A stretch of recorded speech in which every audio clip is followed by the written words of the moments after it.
We focus too much on fixing the symptoms instead of solving the problems themselves. According to Pete Clancy, we can find the solution in the collection and analysis of data. Hi, Pete. Hi, Kev. Welcome to the studio. Thank you. In our preparation talk, you mentioned that we focus too much on fixing symptoms instead of fixing the problems themselves. Well, the main problem that people have is that when they suffer from anything, any pain anywhere, they do tend to focus on what the symptoms of the pain are.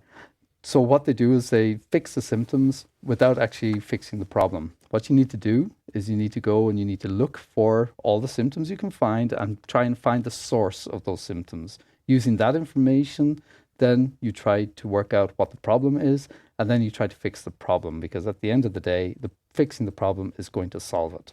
Yeah, and therefore you need data. And therefore you need data. And when we talk about data, of course, we're not talking just about something in a database or something like that. You need to actually go and look at Excel spreadsheets, price offers, invoices, information that you might have stuck in on stickies, whatever it might be. Do you have a real-world example you can share with us? So one of the companies I worked with is an interior design company, and they were a bit worried in the beginning working with me because they did not have a database of data. So after a discussion with them, I realized that what they do have is a list of all their price offers. They also have all the price offers in Excel spreadsheet format, always consistent. And then they had their invoices also in Excel spreadsheet format and also consistent format. So I was able to take an awful lot of data from there. Then we were able to look at work hours, take an awful lot of data from systems where they had the number of hours people had worked, the areas in which they had worked. And then you can make the links between the work hours and the projects. You can make all kinds of links then with other information, transport data, distances between customers and the factory.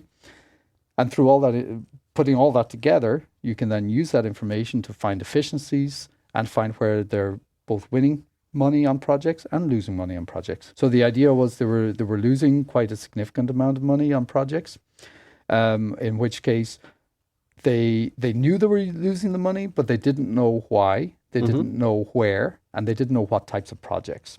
So through looking at the data, looking at the various different interactions of the different data sets with each other, and also trying to work out where exactly the inefficiencies were, I was able to identify particular types of projects that were profitable and other projects that were not so profitable. In doing that, it allowed the business then to make decisions based on the profitable projects and say, okay, we want to do more profitable projects and fewer less profitable projects. And you told me the story before. I think I remember there was a particular part that was an indicator for... Yeah, so in different types of furniture, you have, of course, on the wood side of things, you have the square meters of wood, and most people would think of that. So one of the interesting things we found in this project was that there's a link between the number of hinges that are used in a particular piece of furniture in comparison with other pieces of information.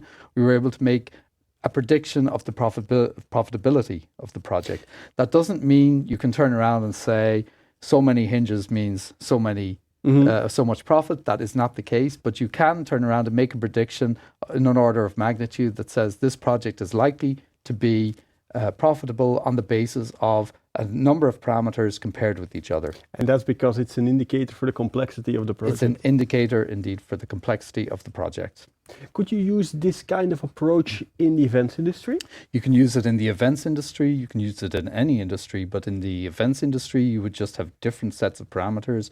You would have to put different numbers to different pieces of data and then basically do the maths. But that will also mean that you need an expert like you who can work with the numbers, see the insights. Correct, and help one of the important things is to help the customer on the other side also to identify the type of data that they have, because in most cases the customers and my clients don't actually realize what data they have. I wouldn't even think about, for example, price offers as data? Well, price offers are part of the most important pieces of data because they give a snapshot of what the company thought the project would cost at the very beginning before they actually did any work. They say, yeah, building this piece of furniture is going to cost this much, organizing this type of concert is going to cost that much. And then on the basis of that, they make their pricing. But later on, they do the work, and then they start finding out the different problems that they have, and then they start going into the details. But once they go into the details, and once they work on the project, they find that maybe some areas cost a bit more, some areas cost a bit less. Yep. So at the end of the day, they have a result of what they actually did, and what you do is you compare the two. You bring the oferta up, you bring the actual work information up, you compare them, and then you look for reasons why there's a difference. And this is where, as I mentioned previously, with regards to hinges, this is one of the areas that indicated there was a difference in complexity. Of course, you also need to have a number of projects. You can't do this with 1, 2, or 3 projects. You need to have 20, 30, hundreds, preferably, of projects. What's the minimum? You can start with nothing, and you can look for indirect information from the industry or whatever. But of course, you're never going, if you start with nothing or have no information, then it's going to be very difficult to make a real estimate for your company. Preferably, you should have at least an idea of what a good project is, a bad project is, and a normal project is. And at least if you have those 3, you can start doing something. But you can always start. You can always make a start. You should always make a start. Because at the end of the day, it's the trends. You have to trend positive. Yeah. And the more data you have, the more correlations you can make. The more, the merrier. Yeah. Okay, Piet, thank you very much for coming over. Thank you.